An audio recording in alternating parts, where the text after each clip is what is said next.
Hi, family.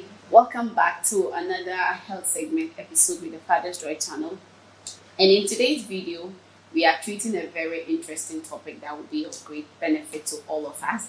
We all know we are in the technology system or season where most of the time we find ourselves with our TV screens, our laptops, our tablets, and our phones. Like basically, we spend most of our time with a screen.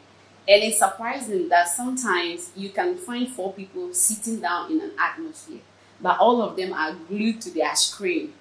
And so today we are having this discussion entitled The Screen Addiction. Screen Addiction with Dr. Theodore Ofori Apraku, a psychiatric specialist from the Whole Teaching Hospital. So Dr. Theo, you're welcome to Father's Joy. Thank you very much.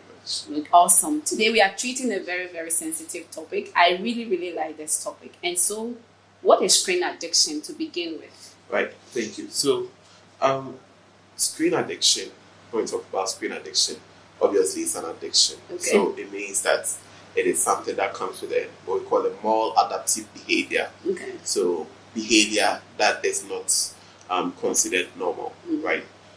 Screen addiction refers to a group of conditions where people become addicted to some things, but mainly it is through a screen. So be it a laptop, a phone, Okay. a TV, a tablet, anything that has a screen, right? It is where people are so glued to the screen because of whatever is going on the screen Things, okay. that now it becomes an impairment in their social behavior. Okay. I mean, I'm sure we've all had, or many viewers will attest to the fact that sometimes you are scrolling on your phone, let's say you are on YouTube or you are on TikTok, and Okay. you decide that when it's 8, I'm going to stop and study, or I'm going to stop and pray or whatever. Okay. But when it's 8, you just keep on scrolling on your phone, and usually it becomes mindless scrolling. Mindless. Yes, like Mindless scrolling. there is no real or actual purpose to it. Okay. Yes, but these apps these days have been designed, and the way the screens have been designed, if you compare the screens that we have today, so those that we had 20 years ago, even 10 years ago, these days they have been Advanced. designed such that you always want to be looking at them. Wow. Yes, and so a screen addiction is a group of conditions Okay. that come mainly through watching a screen. It can either be laptop or TV or whatever. Tablet, phone, your iPad. Yeah.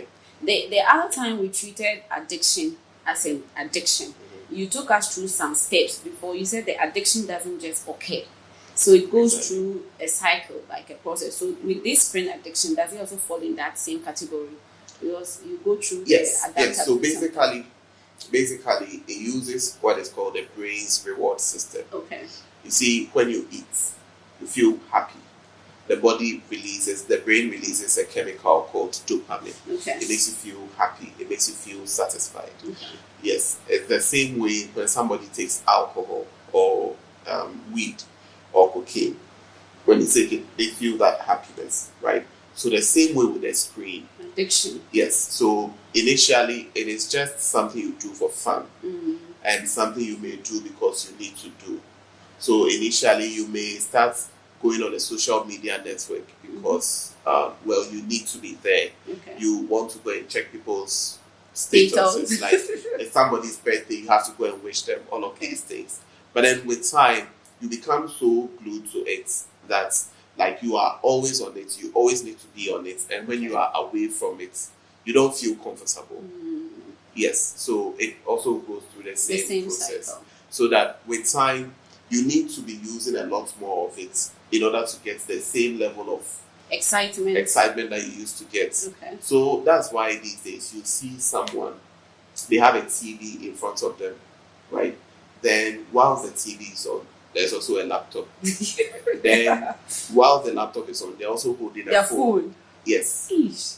Like even when people are watching movies, they feel like also being on their phones At the same time. at the same So that time. means there has been an increase in the addiction. Yes, there has been an increase in the demand, and Demand. it is Okay. something we call tolerance. So it's like when somebody starts taking alcohol, right? the first time they may just be able to take maybe half a bottle or a bottle of beer before they start feeling drunk. Okay. Right? But as time goes on, when they take the one bottle, it doesn't do anything. Now they need 6 bottles before they start getting that feeling. It's the same thing here. So you need to keep on doing it, and you need to keep do it with a lot more in order to get it. Right? That's so much. And so we are still talking about screen addiction. If you go to our channel, we treated the topic addiction on itself. So probably if you haven't seen that, you can go to Father's Joy on YouTube and you search for us addiction. So in that particular episode, he went into details of the types and then the series or how it comes about and how to overcome them. Okay, so we'll talk about what are the types of addictions, that screen addiction that we have. Yeah. So when we talk about screen addiction, like I said, there are a group of conditions, right? So it can be mainly through the internet, right? I mean, that's how we access the internet mainly. It's through our phones, our TVs these days, our tablets. So through the internet, people may go for things like gambling, right? These days, the betting that people do, the so-called investors, they do it on the internet. You need internet to do it, right? To monitor your scores, to monitor your odds, to monitor your sleep, you need the internet, right? So that is one. Then there is also sex. So that is where you have like pornography addiction through the screen. So these people need to access porn sites and all that through a screen, right? Then there are those, probably you don't find that here much, but those who are addicted to shopping on the internet. Yes. I think we have. As there are people who like clothing but there are people who like buying, but you see, in our space, we don't really have lines of credit. Like we don't have credit cards a lot. I mean, it's now coming up. So, but in places where people have credit cards, because it means that in our case, you have to have the money. Right, for them, they don't have to have the money.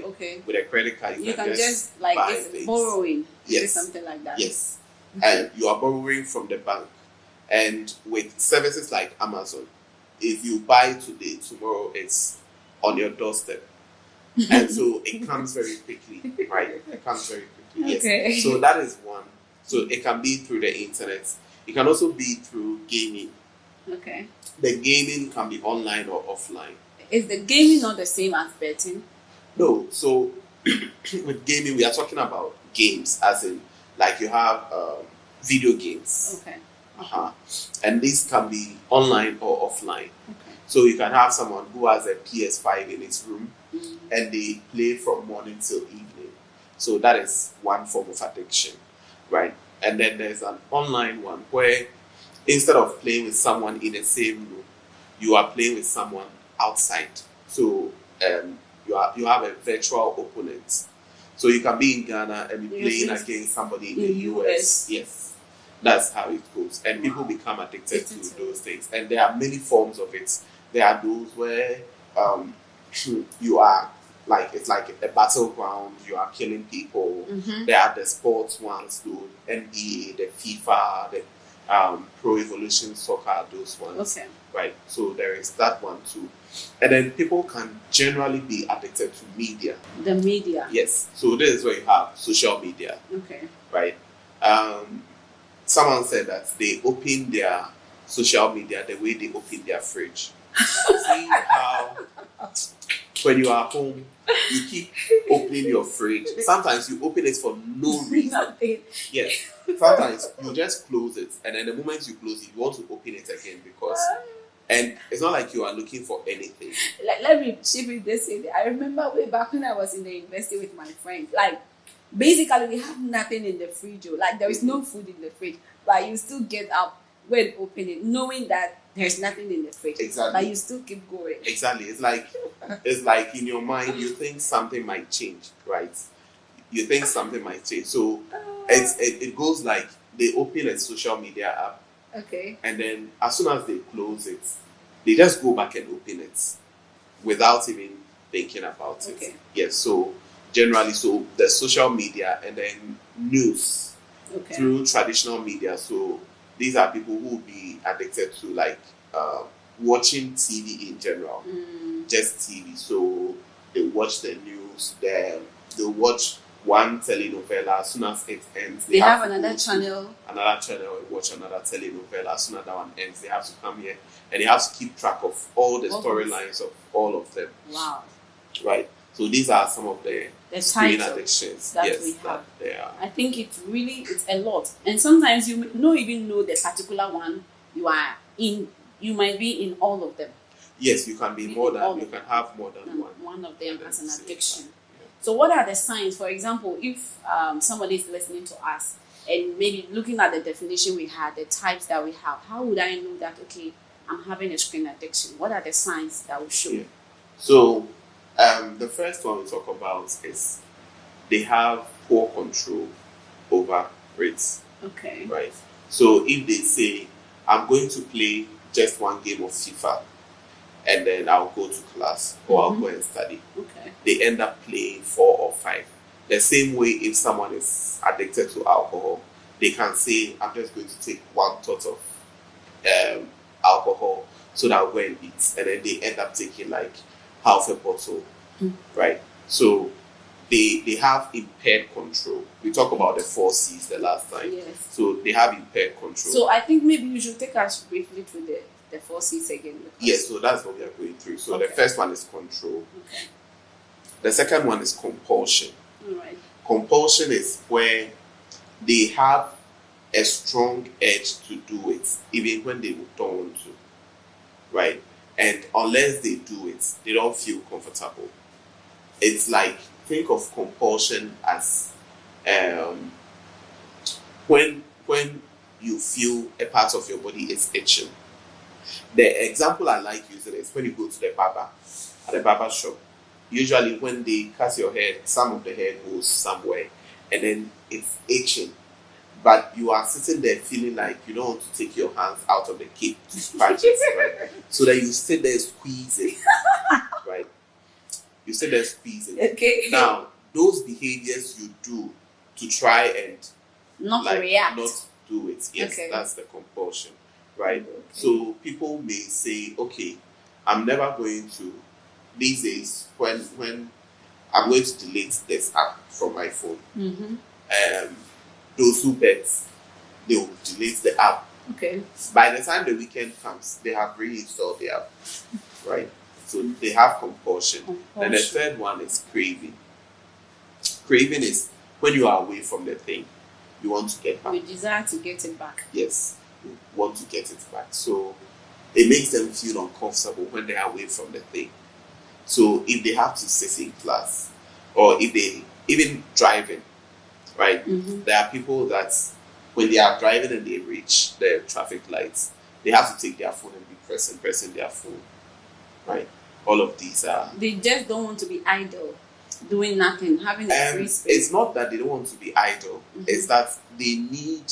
You see, one thing with dopamine is that dopamine helps us focus. You see, it helps us focus. Now, if you keep taking it, your body adjusts to it. So now you always need more in order to maintain your focus.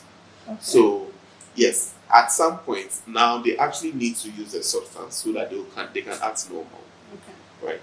So, talk about control, compulsion, craving. And then craving. Then the last C is consequences. Yes, the consequences. So, this is where the person realizes that they are having negative consequences from what they are doing, right? But they still do it. So for those who like video games, for instance, because they sit for long periods, they may start getting back pain or neck pain or shoulder pain. And it's because of how they sit for long periods. Yet, they'll still keep doing it. Okay. Or for those, sometimes you need to go study. Okay. Or you need to go somewhere, but you are on your phone, pressing your phone. And then you are late for whatever you're supposed to go for, or you even miss it, right? You would think that, well, because that has brought a negative consequence, then they should be, next time they should be able to control it. But the thing is that, no, despite the negative consequence, they still cannot. For example, when some people take alcohol, does it affect the kidney? It mostly the liver. The liver is the first one, because when you take alcohol, it's the liver that attempts to break it down. The liver needs to break it down so that the kidneys can take them out of the system. And so it overburdens the liver, and you first have a liver disease, right? And yes, even when you tell people that your drinking habits have given you a liver disease, they are still not able to stop it. Yes. Because it's so, out of these forces, I mean, which of them is normal, or none of them is normal? I mean, is it normal to crave? Because I know dealing with the consequences, that one, it is not, because you've got into the damage control system or part of it. But with the craving, is it bad to crave? So craving is probably the only one that you could say is you can experience whilst not being addicted. Yes. However, there's a difference. Okay. So let me first use the example of alcohol. So for people who take alcohol, let's say they go through a day, they have a very stressful day or a long day. So as they are going through the day, they are thinking, if I get home and I get like one bottle of beer, that would really, that would be nice, right? So when such a person gets home and they get their bottle of beer, they are fine. They don't go beyond one. Yes. For the person who is addicted, when they get one bottle of beer, then the brain goes, hey, that was one bottle, imagine two. Right? So now they go to, because they have impaired control too. They have impaired control too. So for the addicts, when they take one, the craving rather increases. It doesn't resolve. Yes. Thank you very much so much for the enlightenment. I believe that we are picking some few points and it's going to help us. Just share the video with somebody and it will help, because we live in a system where we are all addicted to our screens, that sometimes we don't even value the person sitting next to you. Okay, so what are some of the impacts this have on us? The impacts. Yes, so the impacts of screen addiction, like any addiction, are many. It affects many parts of our it can be biological and it can be social. Okay. Right. So biologically, it has been found that people who have screen addiction, what we call the prefrontal cortex, so the part of your brain just at the forehead, behind your forehead, behind the bone here, yes, that is responsible for executive functioning, like planning, making judgments, attention, concentration, right? And when you start to become addicted to something, what happens is that part of your brain starts shrinking. Shrinking? Yes. Like drying up. Yes. And the blood flow to that part of the brain also starts going down. So it means that for such people, it impairs their attention, it impairs their ability to make good judgments and decisions. To make good decisions, yes. Because the brain is shrinking. Yes, it impacts the ability to make plans, right? Also, it impacts us socially. I mean, I'm sure we can all see, or we all experience on a daily basis. You are talking to someone and they are looking on their phone. Yeah. Right? Yeah. Most of the time. With social media, we thought that we would be better connected. See, now you can have like 3,000, 5,000, some have 10,000 friends on Facebook. You can have thousands of followers on Instagram or on TikTok. However, the research shows that as people get more connected online, physically, people are not as connected as they used to. These days, there are lots of people between, especially those under the age of 30, there are a lot of people who do not have friends. But they have a lot of followers. Yes, they have followers, but they don't have people that physically they can talk to. Physically, they don't have people that are there for them. There's a study that showed that for people between the age of 25 to 33, if 20% of them had zero friends, like they didn't have anyone they could call a friend, the only people they talk to are their co-workers and their family members. Yes. So socially, it also has a big impact on people. It also has been known to increase the risk of other mental health conditions, depression, anxiety, and especially suicide. And this is especially worse among girls. You see, generally, suicide is a problem of men. Okay. Because usually it's men who commit suicide. However, the number of girls, especially teenagers, who try to commit suicide is on the rise. And we know that it's because these people, because of the things they see on the internet, okay, and then it doesn't match what they see in real life, in their lives, right? Because on the internet, everybody puts their beautiful best life. Yes. over there. Yes, nobody posts their their failures and their difficulties and their struggles. And so, yes. And then the last one is that it is also been noticed that these days people are using that to indoctrinate people. Okay, right? how? So you have, for instance, if you take the movies that Disney and Pixar and those people are making these days for kids, Okay. right? They introduce, for instance, characters who are gay or lesbian or transgender. They teach children that it's not just male and female, boy and girl. That are No, supposed to there are be together. people. Yeah, there are people who can be. They are neither boy nor girl. There are people who are both boy and girl in one. Like they use it to indoctrinate people. Okay. In the US, there was a boy. He was 16 when he lives in the US. Never traveled outside the US, but Okay. because of the things He was he watching. was watching on the internet, ISIS or Taliban, one of those people, were able to convert him into one of them, and they made him kill somebody. He killed a 13-year-old child. Wow. Yes, and they did all of that through the internet. And so, if you are a Christian, if you are someone who has kids, especially, these things are not just things that are just physically harmful. These are things that can have a lot of impact on the person's psyche. I mean, sometimes you might Yeah. think it is just a cartoon, but it's not just a cartoon. It's a message. No, not at all, because children learn a lot from what they see. Mm-hmm.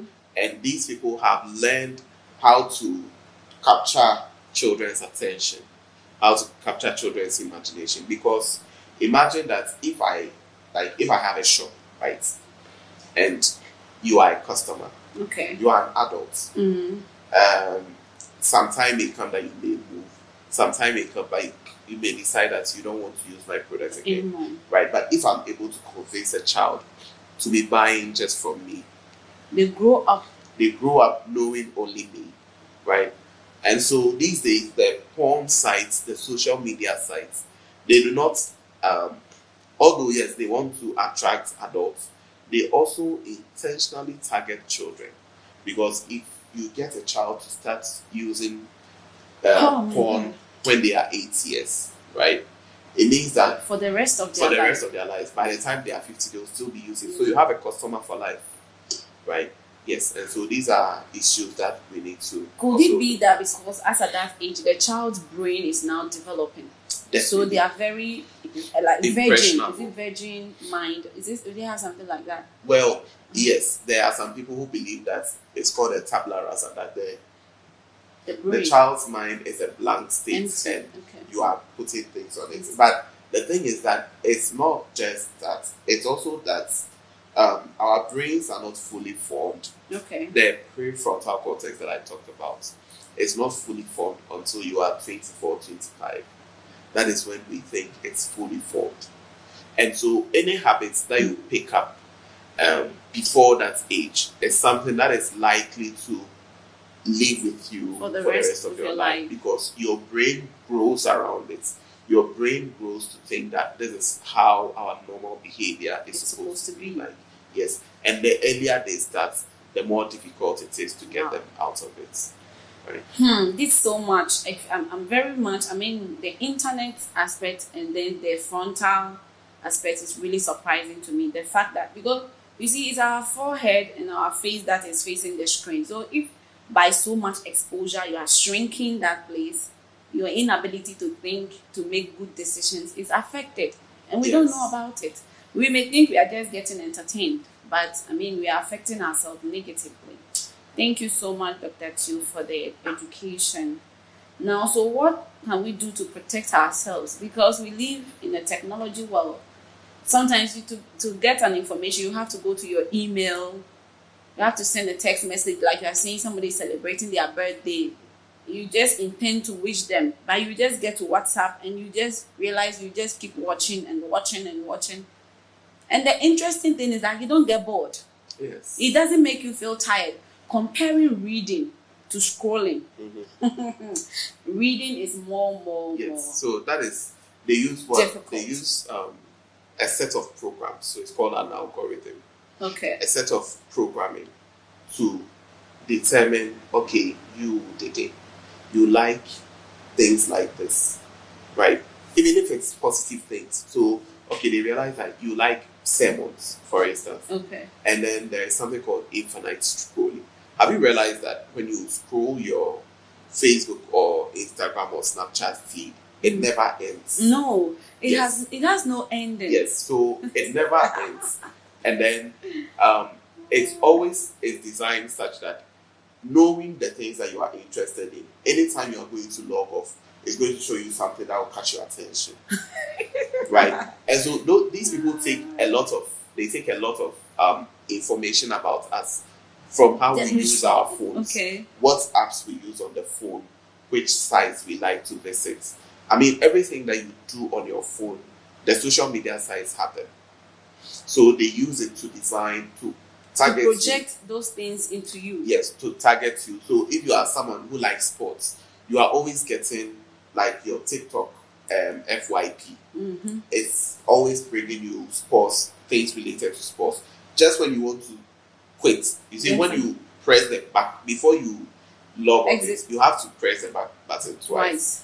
Usually, anytime you press the first one, and the next thing that comes up is something that is very interesting, right? And that is how it's designed to be, right? So if we want to get free out of this, right, then there are some things that we need to put in place. The first one is that if you realize that these problems do not apply to you, you must institute things to protect yourself so that they never happen to you, right? If you have these, then you must also take steps to protect yourself, to get out of it. The first thing is knowing whether or not you have it. Right? When you know you have it, then you know how to go about working on it. It means that until you acknowledge that this is, let's say I'm addicted to this, until I acknowledge that this is my addiction, I can't even begin the journey of rescuing myself. Exactly. We always say that addiction thrives in secrecy. See, addiction is something that you don't want people to see. So when you realize that you don't want people to see how much you've been scrolling on your phone, how long you've been playing video games, then most likely you are addicted, right? So that's the first step.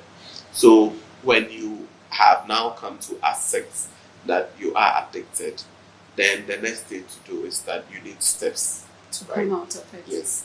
And obviously for this one, it's going to be a change in your behavior. So some of the things that you can do, they are very practical and they are very simple, but they are not easy to do. They are not easy because you are going to have your cravings and your compulsions and your suppressed still there. Right? Yes. As for the cravings, you are going to have them for a long time. So, for instance, you decide that you are not going to sleep with your phone. So, if you are a student and you are in a one room, your dorm is just one room. When you are going to bed, you put your phone like in your suitcase or in your trunk or something, right? When you wake up in the morning, then you go for it. Yes. If you are someone who lives in their house, then you charge your phone in the hall whilst you go to the bedroom. Yes. So there is a distance between you and your phone. Because even when we wake up in the night, we start using, and then we are not able to go back to sleep. Right? So keep your phone away from your room. That is one. The other way you can do is to have, so these days there are apps that control screen time. You decide, for instance, that you want to use 1 hour for social media every day. right? And that is actually... Is that possible? I mean, you would to think somebody that, who wants to yes, you deal would with think their that addiction. you would think that 1 hour is a long time, but actually it isn't at all. When you are on your phone scrolling through Twitter and Facebook and the likes, 1 hour comes by just like that, right? So you have to get an app that controls screen time, so that it tells when your time is up, it locks your phone.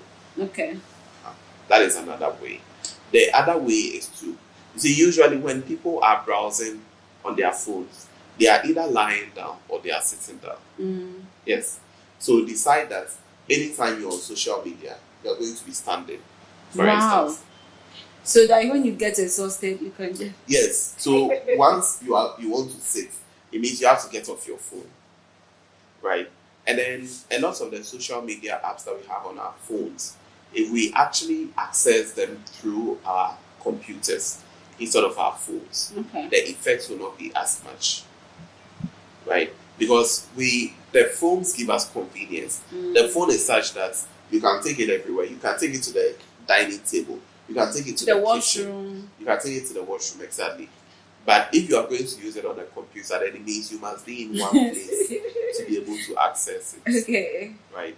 And then it's not just phones in your bedroom, but also TVs in your bedroom. All of these things are things that do not help. Right? Maybe the last thing I'll say is that you should make a conscious effort at controlling what you use. See, you don't need to be on all of these social media platforms. You don't need to be on all of them. And you actually should have somebody that you are accountable to. So let's say you decide that, okay, every week you want to play a game for, let's say, 5 hours or 10 hours. Then there should be someone who can come and see how much or how long you've been playing for, and then turn it off for you. Accountability. Yes, and that also helps in bringing all these addictions. Yes. This requires a lot of discipline, because if you are not disciplined, because I mean we've been used to our phones all the time, TV. Sometimes even people go to bed with their TVs on. They doesn't go off. When they wake up to pee, and they see that the movie that is showing at that moment is interesting, they don't go back to sleep again. Then they continue watching. So it affects the day's productivity. So you end up waking up late. Yes. You are tired. You wake up tired, yes. You are stressed. Because the other time we talk about sleep too, you say sleep has a cycle that when you stop it in the middle, you become tired because the cycle has not ended. Yeah. I mean, so the impact of it is very much negatively done, irrespective of the fact that we have positive. Yes. So the way to think about the whether you should, the cost of the addiction, let me say, put it that way, right? So is that if you are able to, it costs less to force yourself to stop the addiction than it costs to actually continue with the addiction. Okay. Let me put it this way. So for somebody who is an alcoholic, right, and they may look at, they need to go to rehab. They may say rehab is expensive. I don't have the money. I have a lot of debts, right? But the thing is that the money that you spend on rehab for your recovery is actually cheaper than continuing in your addiction. So the things that you're going to lose, the opportunities that you're going to lose, the friends that you're going to lose, the social capital that you're going to lose from continuing in the addiction is much more expensive than the effort that you need to put in to stop the addiction. Okay. Yes. Thank you so much. I think to an extent we are all guilty. Yeah, to an extent we are all guilty, because the fact that sometimes you find two people sitting in an atmosphere and they are not talking to each other, but they are relating to a virtual friendship. Somebody you can't even see in person.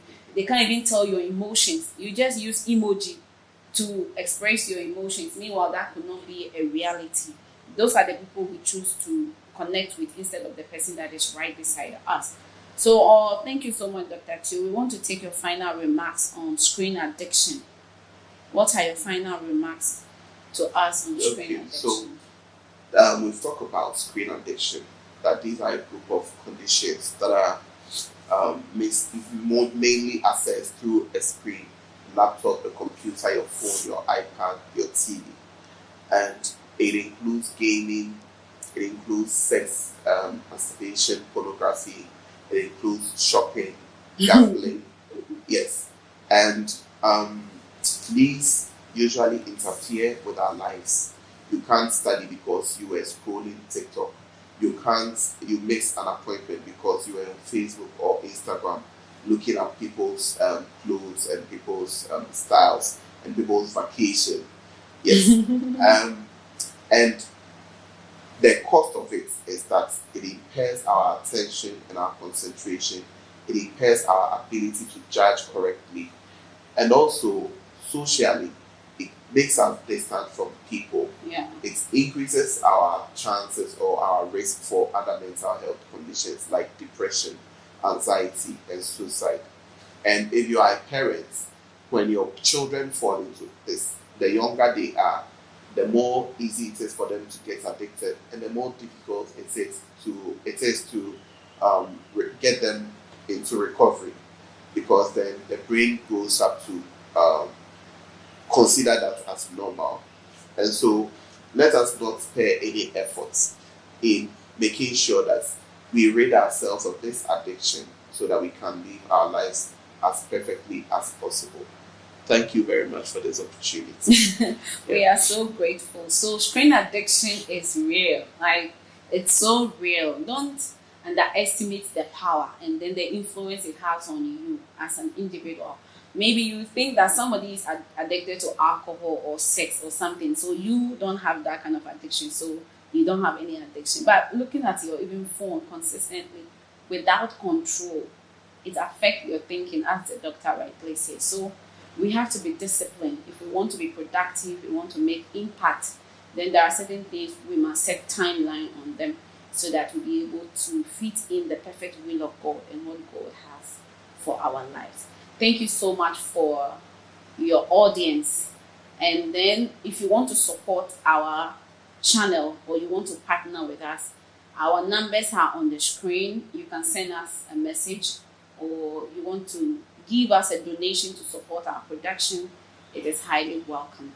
We want to say a very big thank you to Brother Man Studio. So he actually blessed us with this place to have our shoot, and that is his house of supporting the channel.